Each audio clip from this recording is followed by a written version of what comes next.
Next example, this one's a little more complicated. It's more involved. It reads, the area of a triangle, the area of triangle PQR is 15, should read units squared. If side P and side Q measure 5 and 10, find all possible measures of angle R. So this is a little different. So the fact that it's saying all possible means that there's going to be potentially more than one angle for R in this situation. I know that sounds kind of weird, but I'll give you an example. I'll explain it as we get through the problem. So first, start by sketching your diagram. Again, it's a sketch. I just happen to sketch my triangle this way. You could sketch it any way you'd like. Labeling my sides 5 centimeters, 10 centimeters. So what we're missing here is the angle included between the 5 and 10 centimeter side lengths here. Now, if you look at the triangle name PQR, you have to understand that angle R is going to be in between angle side length 5 and which is side lowercase p and side length Q lowercase q, which is 10 centimeters here. So getting started, we're going to use the area formula. And in this case, instead of solving for the area, we have the area, which is 15 units squared. We need to find the included angle. So in the formula, it's angle C, but in this situation, it's going to be angle R here, right? So we're going to set it up. And we're going to set the area formula equal to 15 and plug our values in. 1/2 times 5 times 10 times the sine of R, giving us 15 equals 25 sine of angle R. And then we divide by 25, and now we have 3/5 is equivalent to the sine of angle R. This is where it gets a little tricky. It's natural for us to move into the inverse sine of both sides to find angle R, but what you have to remember is in trig, when the ratio for the sine function is positive, then that means the angle can be located in either the first quadrant, which is any angle between 0 and 90 degrees, and the second quadrant, which is any angle between 90 and 180 degrees. And that's where the all possibles come into play here. So we have angles in quadrants 1 and 2 potentially right now.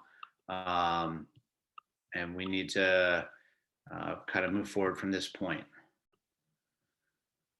So another reason, besides the fact that the sine of an angle, if the ratio is positive, exists in the first and second quadrant, is if you look at the triangle, this is similar to a side angle side scenario, but we don't have angle R right now. So what's fixed in the triangle is that this side length has to remain 5 centimeters. This side length has to remain 10 centimeters. This side QP right here is not fixed based on the characteristics in the problem, nor are angles P, angles Q, and right now angles R. That's what we're looking for. So if we just focus on side length, the 5 centimeter side length, QR right now. This side length is fixed at 5, but the angle here we're not sure about. So this side length can rotate. So right now it's an acute angle, which is between 0 and 90 degrees. So this would be a good diagram for the first quadrant angle that this equation would give us. But then we have to look at the situation where this side length here could actually be flexed to an obtuse angle right now, right? So this screen side length here is still 5 centimeters.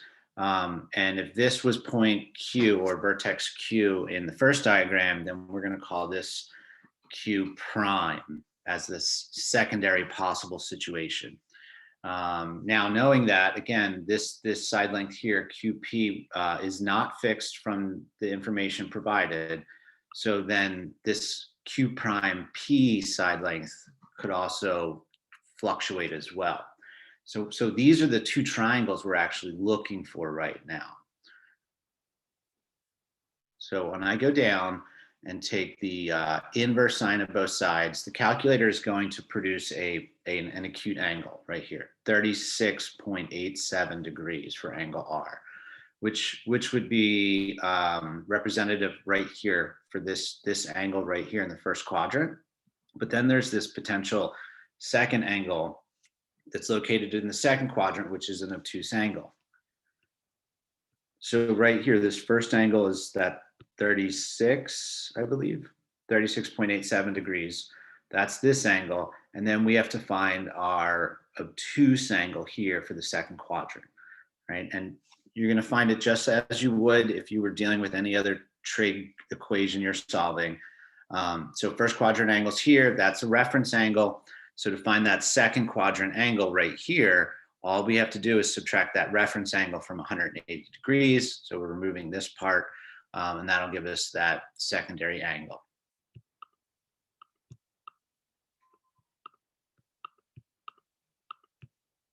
So the quadrant 2 angle is 180 degrees minus the reference angle, and that's going to produce what we call R prime. So that's our secondary angle for R, which is 143.13 degrees here.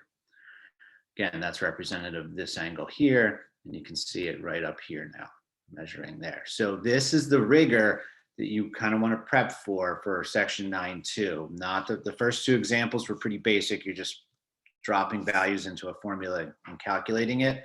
This is really the direction we're going to go. Keyword here is all possible, or the fact that it just gave us the two sides and asked us for the included angle, and that's the situation we need to kind of work on.